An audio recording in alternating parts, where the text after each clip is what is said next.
Hi అండి, welcome to my channel. ఈరోజు వీడియోలో బెంగళూరులో చాలా ఫేమస్ అయినటువంటి గుడ్డు ఎర్రకారం దోశని ఎలా ప్రిపేర్ చేసుకోవాలో చూద్దాము. ఈ దోశ టేస్ట్ అయితే చాలా బాగుంటుందండి. దోశ కొంచెం కారం కారంగా టేస్ట్ చాలా బాగుంటుందండి. అందరూ తప్పకుండా ట్రై చేయండి. చూసారు కదా, చూస్తుంటేనే నోట్లో నుంచి నీళ్ళు వచ్చేస్తున్నాయి కదా. ఇక లేట్ చేయకుండా ఈ బెంగళూరు ఫేమస్ గుడ్డు కారం దోశని ఎలా ప్రిపేర్ చేసుకోవాలో వీడియోలోకి వెళ్ళి చూసేద్దాము. ఈ దోశల పిండి కోసమని ఒక గిన్నెని తీసుకొని దానిలో 1 కప్పు వరకు మినపగుళ్ళని వేసుకోండి. తర్వాత దీనిలోకి 1.5 కప్పు వరకు బియ్యాన్ని వేసుకోండి. ఇవన్నీ కొలవడానికి 1 కప్పును కానీ గ్లాసును కానీ తీసుకోండి. తర్వాత ఇదే కప్పుతో 1.5 కప్పు వరకు ఇడ్లీ బియ్యాన్ని వేసుకోండి.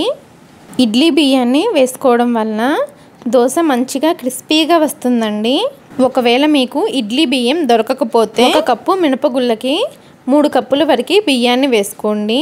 తర్వాత దీనిలో 2 టేబుల్ స్పూన్ల వరకు పచ్చిశనగపప్పు, 1 టీ స్పూన్ వరకు మెంతుల్ని వేసుకొని ఈ పప్పులు మొత్తాన్ని 2-3 సార్లు శుభ్రంగా కడిగేసేసి ఆ నీళ్ళని వంచేసేసి మళ్ళీ ఫ్రెష్ వాటర్ పోసుకొని ఈ పప్పుల్ని కనీసం 5 నుండి 6 గంటలు నానబెట్టుకోవాలి. 5 గంటల తర్వాత బియ్యం పప్పులు చూసారా చాలా చక్కగా నానిపోయాయి. ఇవి ఇలా నానిన తర్వాత వేరొక గిన్నెని తీసుకొని దానిలో 1/2 కప్పు వరకు అటుకుల్ని వేసుకొని 2-3 సార్లు శుభ్రంగా కడగండి. ఇలా 2-3 సార్లు శుభ్రంగా కడిగిన తర్వాత అటుకులు మునిగే వరకు ఫ్రెష్ వాటర్ని పోసుకొని అటుకుల్ని ఒక 15 నిమిషాలు నానపెట్టండి. 15 నిమిషాల తర్వాత అటుకులు చూసారా చక్కగా నానిపోయాయి.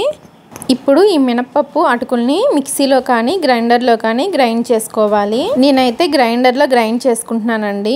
ఇప్పుడు ఈ మినపప్పు అటుకుల్ని గ్రైండర్లో వేసుకొని తగినన్ని వాటర్ని కూడా పోసుకొని పిండిని గ్రైండ్ చేసుకోండి. దోశల పిండిని మరీ మెత్తగా కాకుండా కొద్దిగా బరకగా గ్రైండ్ చేసుకోండి. మనకి క్రిస్పీ దోశ కావాలంటే పిండిని కొద్దిగా బరకగానే గ్రైండ్ చేసుకోవాలండి. దోశ క్రిస్పీగా కాకుండా మెత్తగా కావాలి అనుకుంటే పిండిని బాగా మెత్తగా గ్రైండ్ చేసుకోండి. నేనైతే పిండిని కొద్దిగా బరకగానే గ్రైండ్ చేసుకున్నానండి. ఇలా గ్రైండ్ చేసుకున్న పిండిని ఒక గిన్నెలోకి తీసుకోవాలి. తర్వాత ఈ పిండిని 2 నిమిషాలు బాగా కలుపుకోండి. ఇలా కలుపుకోవడం వలన పిండి బాగా ఫర్మెంట్ అవుతుందండి. ఇలా కలుపుకున్న తర్వాత ఈ పిండిని రూమ్ టెంపరేచర్లోనే 8 గంటలు పక్కన పెట్టాలి. నేనైతే ముందు రోజు ఈవినింగ్ గ్రైండ్ చేసుకొని నెక్స్ట్ డే మార్నింగ్ చూపిస్తున్నాను చూడండి. పిండి చక్కగా పొంగింది. ఇలా పొంగితేనే పిండి బాగా పులిసినట్లండి.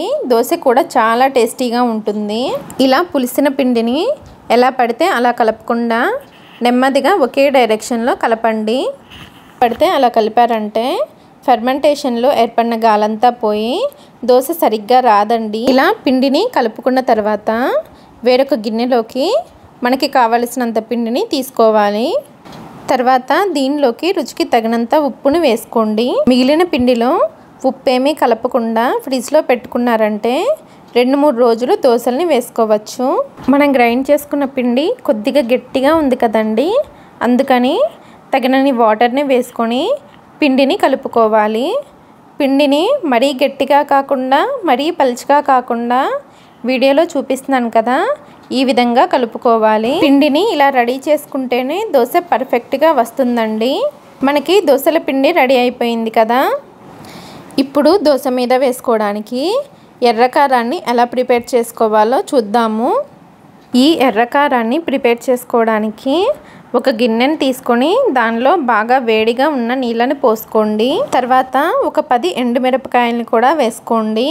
తర్వాత ఈ వేడి నీళ్ళల్లో ఎండుమిర్చిని ఒక 10 నిమిషాలు నాననివ్వండి.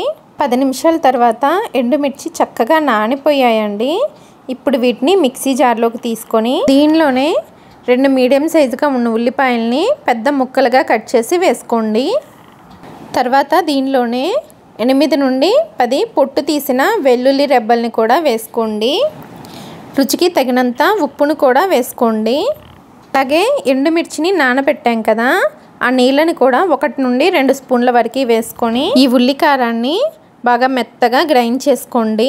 ఎండుమిర్చి ఉల్లిపాయలు ఎక్కడ పలుకుగా లేకుండా గ్రైండ్ చేసుకోండి. ఇలా గ్రైండ్ చేసిన ఎర్రకారాన్ని ఒక గిన్నెలోకి తీసుకోండి. చూసారు కదా, ఎర్రకారం రెడీ అయిపోయింది, దోసల పిండి కూడా రెడీ అయిపోయింది. ఇప్పుడు లేట్ చేయకుండా చాలా టేస్టీగా ఉండే ఈ ఎర్రకారం దోశని వేసుకుందాము. దోశల్ని వేసుకోవడం కోసమని స్టవ్ పైన దోశల పెనాన్ని పెట్టి పెనం బాగా వేడైన తర్వాత ఇలా నీళ్ళని చిలకరించుకొని టిష్యూ పేపర్తో కానీ కాటన్ క్లాత్తో కానీ తుడిచేసేయండి. తర్వాత ప్యాన్ పైన 2 చుక్కల వరకు నూనెను కానీ నెయ్యిని కానీ వేసి ఉల్లిపాయతో ఈ విధంగా ప్యాన్ అంతా అప్లై చేయండి. ఇనుప పెనాన్ని వాడుతున్నాను కాబట్టి కొద్దిగా నెయ్యితో ప్యాన్ అంతా అప్లై చేశాను. ఒకవేళ మీరు నాన్ స్టిక్ పెనం పైన కనుక దోశను వేసుకుంటే నూనె కానీ నెయ్యి కానీ వేయాల్సిన అవసరం లేదు. నీళ్లు చిలకరించిన వెంటనే క్లీన్ చేసి దోశను వేసుకోవచ్చు.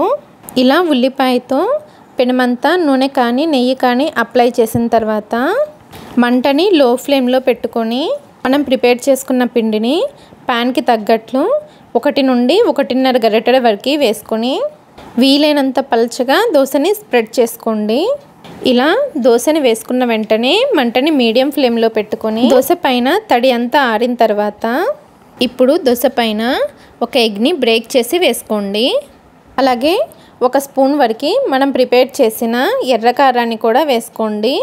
ఇలా ఎర్రకారాన్ని ఎగ్ని వేసుకున్న తర్వాత ఈ రెండింటిని పల్చగా దోశ అంతా స్ప్రెడ్ చేయండి. మీరు కావాలంటే 2 ఎగ్స్ కూడా వేసుకోవచ్చు, కానీ కొంచెం హెవీ అయిపోతుందండి.